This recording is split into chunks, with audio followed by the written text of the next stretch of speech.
চাকরির ইন্টারভিউ দিতে আইনু। May I come in sir? It's coming. Sir বুঝতে পারি। Sit down. আচ্ছা, আপনার কাজের অভিজ্ঞতাটা কি? আমার কাজের অভিজ্ঞতা প্রচুর স্যার। যেমন ধরেন কি যে এই গরমের জন্য এটা মাথায় দিয়েছিলাম, রাখতে পারি? হ্যাঁ। বুর্জ খলিফা আমার বাপ করে দিল, টুইন টাওয়ার আমার দাদু করে দিল। আমি এই ডিপার্টমেন্টে, এই রাজমিস্ত্রি ডিপার্টমেন্টে 45 বছর থেকে আছি। আমি কোন জায়গাতে গাঁথনি বলেন, প্লাস্টার বলেন, সোজা ছাড়া আমি ট্যারা করতে পারি না।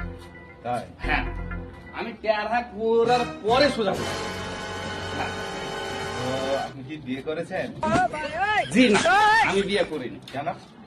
আমাদের গণা গোষ্ঠীতে কেউ বিয়ে করেনি। আমার বাপ করেনি, আমার দাদু করেনি, আমার দাদুর দাদু করেনি, আমিও করবো না, সিদ্ধান্ত নিয়ে নিয়েছি। তো তাহলে তো চাকরি দেওয়া হবে না। কেন কেন?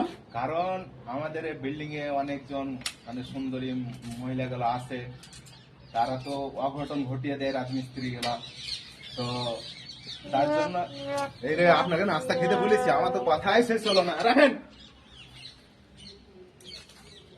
আমার কথা না শেষ করে আগে খেতে লেগেছেন। আপনাকে অর্ডার দিল কে?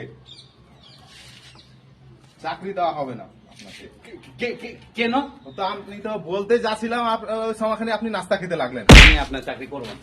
কেন করবেন না? করবো না, করিয়েন না, যান। আপনার ঠিক লোক আমার লাগবে না। করবো না।